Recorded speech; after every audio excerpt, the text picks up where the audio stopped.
Messieurs, dames, soyez les bienvenus sur cette nouvelle vidéo de Palworld. Oui, c'est la troisième, ça fait 6 mois qu'on n'a pas parlé de Palworld, mais j'ai dégoté des news, rien que pour vous, même si elles sont à prendre vraiment avec des pincettes. Ce qui va le plus nous intéresser et ce qui est vérifiable, ce sont les petites particularités qu'il y a sur les règles, tout simplement. On a 3 nouvelles cartes, mais je suis pas sûr des traductions, parce que c'est très difficile de voir. Si on commençait tout de suite par aller voir les 3 nouvelles cartes à prendre avec des pincettes, je le rappelle, commençons d'abord avec Grisbolt Rumbling Tank, donc char tonitruant. J'ai tenté une traduction. Tout ce qu'on sait, c'est que c'est flou. Grisbolt, qui a exactement, mais alors exactement le même visuel que Grisbolt classique. Et ce sont 2 cartes totalement différentes. Ça me gêne un peu. Ça me gêne d'avoir le même artwork pour 2 cartes qui n'ont rien à voir. Le seul point commun, c'est que notre Grisbolt possède électricité, travail manuel, collecte et transport, c'est tout. Celui-ci est un palchanceux. Il a un coup de 7. Il a une puissance de 1600, alors que l'autre de mémoire, il avait une puissance de 1000, un coup de 6 et c'est un pal normal. Enfin, un peu étrange qu'ils aient fait ça, Bushiroad, à ce niveau-là. Et alors là, on a peut-être un nouveau mot-clé. Je le rappelle, c'est vraiment à prendre avec des pincettes. J'ai fait ce que j'ai pu, j'ai essayé de la faire passer dans des... dans des logiciels qui permettent de lire ce qui est flou, ce qui est pixelisé, et ça donne à peu près ce genre de choses. Effet continu, assaut. Un assaut, c'est quoi? Cette carte peut attaquer tous les pals dans la zone de combat. J'ai des doutes que ça soit ça.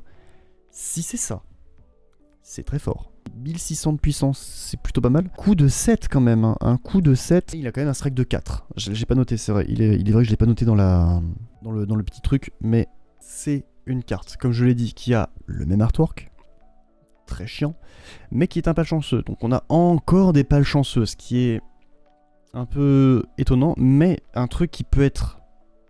Peut-être qu'ils nous ont dévoilé quelque chose de plus important, c'est les évolutions, on va dire, des cartes de base. On a eu pas mal de cartes de base. Je prends l'exemple de Chillette, je prends l'exemple de du Bouton, donc de Lamball, de Pingulé, de Yormutin Ignis. Est-ce que on aurait certains de ces pals qui auraient une spécificité? Par exemple, Grisbolt, on pourrait toper du Grisbolt dans des boosters, mais on pourrait aussi tomber sur Grisbolt Rumbling Tank dans le même booster. Enfin, c'est très particulier. Franchement, sincèrement, c'est très particulier. J'aimerais bien que Bushiroad communique à ce sujet. J'aimerais bien qu'il communique un peu plus. Qu'il fasse vraiment... tenez, voici le livret des règles. Voici ce qu'il va y avoir dans le trial deck rouge-bleu. Voici ce qu'il va y avoir dans le trial deck vert-violet. Pour l'instant, on n'a eu aucune carte vert-violet. Voici ce qu'il y aura dans le Dawn of Palpagos, le premier set de le premier booster set. J'aimerais bien qu'ils nous en disent un peu plus à ce sujet et surtout qu'ils nous dévoilent les visuels par pitié. C'est un peu tôt encore, le jeu sort dans 2 mois, voilà, enfin 3 mois pardon. Il faut s'activer un petit peu. Passons à une autre carte, une carte que j'ai traduite par Souffle Igné, un événement qui est rapide, qui a un coût de 2, et alors là c'est très compliqué. Choisissez un pal et infligez-lui 300 dégâts. Est-ce que c'est vraiment 300? Est-ce que c'est 500? J'ai vraiment du mal à lire. Je pensais vraiment à 500 et au final j'ai convenu de dire 500 c'est peut-être trop. On va laisser à 300, surtout pour un coup de 2. Donc voilà, on va... Restons chill. Infliger 300 quand même à un soufflinier, c'est pas déconnant, ça permet d'augmenter la puissance, enfin, de diminuer la puissance d'un pal adverse pour que ton monstre puisse, enfin ton pal puisse passer au-dessus. Donc moi ça me va, ça permet aussi de détruire une structure par exemple. Si t'as avec ton Kativac à 500, bah paf tu passes à 800. Encore une fois, j'attends d'avoir des visuels corrects de ces cartes là. La dernière carte que j'allais vous proposer, la voici. Alors là c'est encore plus dur. C'est encore plus dur. carrière de pierre, une structure qui a 1 de coût et 600 de durabilité. Ça, c'est vérifiable. Il faut quelque chose. Je vous l'ai dit, avec le four primitif, il faut Kindling pour pouvoir l'utiliser. Pour pouvoir l'utiliser véritablement, il faut qu'un pal ait Kindling pour pouvoir utiliser le four primitif. Ça y est, c'est vérifiable. Celui-ci, je pense qu'il faut Cobblesting. Je pense que c'est Cobblesting. Le terme. Je n'ai pas vu actuellement de carte qui avait Cobblesting. On verra bien ce qu'il en est à ce niveau-là. Tout ce qu'on sait, c'est que je ne sais pas combien de fois par tour, parce que c'est illisible. On doit assigner un pal. Je pense que c'est une fois par tour. Hein. On peut assigner un pal. Générer, je pense qu'un gène, je pense que c'est écrit GEN 3 avec un symbole de pierre. Donc je pense qu'on pourra avoir de la pierre pour pouvoir crafter des trucs. Ce qui est cool, en somme. Mais à quoi ça va nous servir pour l'instant, on n'en a aucune idée. En tout cas, on peut piocher une carte. Ça déjà c'est une bonne nouvelle. Puis vous pouvez mettre en repos un pal pour l'assigner à cette structure. Donc en gros on va admettre que Kativa par exemple est ce qu'on appelle Cobblesting. Pour l'instant il n'y a pas, mais on va admettre qu'il l'a. Si tu le mets en repos sur la petite carrière de pierre, tu vas pouvoir générer 3 de rochers, 3 de pierre, pour pouvoir piocher une carte. C'est très compliqué à dire si c'est vraiment ça ou pas, parce que vous ne voyez rien. Vous ne voyez rien, et moi non plus, je me suis tué les yeux pour essayer de décrypter. Bon, en termes de cartes, c'est tout ce qu'on a. Par contre, regardez le petit visuel que nous avons ici. Donc voilà, c'est ici même, vous voyez les cartes, hein, c'est ici même que je les ai récupérées. Donc, qu'est-ce que c'est que ce truc-là? C'est un manuel rapide. Je pense que c'est exactement ce qu'on va avoir dans les trial decks. On a donc le recto, entre guillemets, ou en tout cas une page, sachant que potentiellement les autres pages, on les a... Voilà, juste ici, c'est toutes les cartes qu'on a eues. Tout ça, je pense peut-être que ça risque d'apparaître là-dedans, c'est pas sûr. Alors, permettez-moi de vous le lire, sachant qu'on a les règles du jeu, tout simplement comment qu'on joue. Et ça, c'est intéressant, et ça répond même à des questions qu'on se posait les dernières fois. Qu'est-ce que Palworld Official Card Game? Le jeu Palworld est un jeu à 2 joueurs, un jeu de cartes à 2 joueurs, dans lequel on dirige une équipe de pals pour la victoire. Jusque-là, tout va bien. À côté de tes pals, d'autres éléments du jeu, comme des équipements, des événements et des structures, pourront être créés. Combiner une variété de cartes et recréer l'expérience Palworld qu'on peut connaître dans le jeu si vous y jouez, c'est exactement ça. Ce jeu de cartes offre une stratégie profonde et un sentiment de liberté. Qu'est-ce qu'on a besoin pour jouer? Tout simplement un main deck de 50 cartes. Dans ce main deck, on peut mettre des cartes de pal, des cartes gears, donc des cartes d'équipement, des cartes d'événements et des cartes de structure. On a 50 cartes obligatoirement, sachant qu'on peut en avoir 4 identiques, tout simplement. Enfin, un playset, hein, j'ai envie de dire, mais ça, on le savait déjà. On a aussi un soul deck de 10 cartes qui nous permettront d'utiliser les costs. Ça, on va y revenir légèrement plus tard. Ce que j'ai oublié de préciser, c'est que, ok, il faut exactement 50 cartes, mais on peut avoir jusqu'à 2 couleurs maximum. C'est pour ça que les trial decks sont rouge-bleu et vert-violet, sachant qu'il y a des cartes colorless. Chikipi, le Lamball également, ce sont des cartes qui sont colorless, donc que tu peux mettre dans n'importe quel deck. Il n'y a pas de souci, ce n'est pas une couleur blanche. Attention. Et une carte où on se posait la question, c'est les Lucky Pals. Combien de Lucky Pals on peut avoir? Est-ce qu'on a une limite? La réponse est oui, on peut avoir jusqu'à 8 Lucky Pals dans le deck, ce qui est relativement peu et à la fois beaucoup. Hein, je m'explique, un Lucky Pal, on ne veut pas les piocher. Les Lucky Pals, on ne veut pas les piocher, on veut les garder dans le deck, tout simplement parce que ce sont les cartes qui vont nous empêcher de prendre des points de vie. Je vous rappelle qu'on a 10 points de vie si on sort un Lucky Pal. Parce que l'adversaire nous a attaqué directement avec un pal. Par exemple, le Grisbolt Chartonitruant avait un strike de 4. Donc on va dévoiler les 4 cartes du dessus de notre deck. Et on va prendre un point de dégâts à chaque fois. On dit on va prendre 4 points de dégâts. Si on récupère un Lucky Pal, pas de dégâts. Petite précision, je ne sais plus si oui ou non, on prend des dégâts jusqu'à tirer un Lucky Pal. J'ai des doutes, on y reviendra tout à l'heure. Comment qu'est-ce qu'on joue? Très simplement, on place notre soul deck et notre main deck sur notre terrain. Après l'avoir mélangé, je vous rappelle qu'on a déjà eu l'image de notre très cher tapis de jeu, donc on sait où est-ce qu'il faut les placer. On décide qui commence avec un pierre-feuille-papier, pierre-feuille-ciseaux. Évidemment, le joueur qui commence en deuxième place une carte face recto. On va appeler stand, hein, c'est ce qu'ils disent. Depuis notre soul deck sur la soul area. Donc, pour faire court, nous avons 10 soul cards. On va à chaque tour révéler 2 soul cards qui vont nous aider à la suite. Le premier en tire 2, le deuxième en tire 2 également, mais il en a un d'avance. Sinon, il est désavantagé, et bien sûr.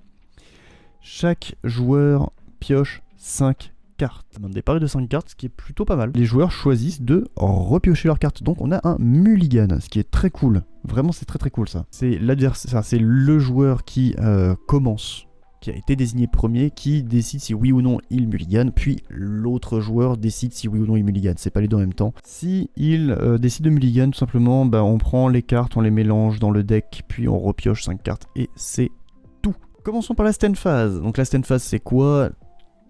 Je l'ai dit plusieurs fois durant la game, si tu mets ta carte en repos, il va falloir la redresser. Donc on va dire que c'est la phase d'éveil, parce qu'ils sont mis en repos, éveil, ils sont réveillés, ils sont fatigués, ils sont couchés, pas le voir, tu peux t'endormir, point. Ensuite, draw phase, excepté pour le premier tour du premier joueur, tu pioches une carte, tout simplement. Et ensuite, nous avons la soul phase. Donc, on place 2 cartes soul donc 2 cartes âme depuis le deck de l'âme dans la zone de l'âme. Tout simplement, je l'ai expliqué il y a 5 minutes. Ensuite, nous avons la main phase. Dans la main phase, on peut faire plein de petites choses intéressantes, comme par exemple payer le coup en mettant en repos des cartes âme pour pouvoir jouer des cartes. Alors, tout simplement, on a vu par exemple que le Grisbolt Chartonitruant avait un coup de 7. Tu peux utiliser 7 cartes pour pouvoir l'invoquer, l'utiliser. On a vu qu'il y en a qui avaient 2, d'autres qui avaient 1. On peut activer les habilités des cartes qu'il y a dans notre base.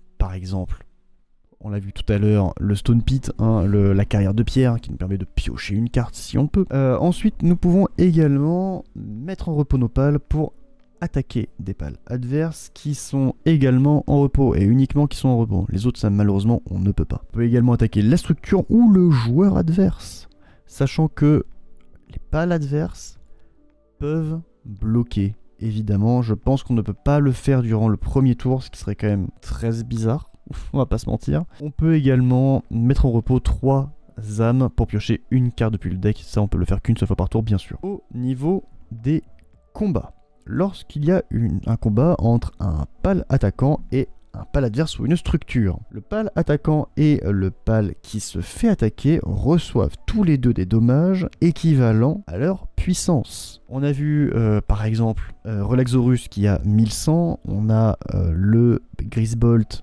Chartonitruant qui a 1600, et bien le Grisbolt Chartonitruant va se prendre 1100 points de dégâts, donc il passera à 500. Très important ça à noter.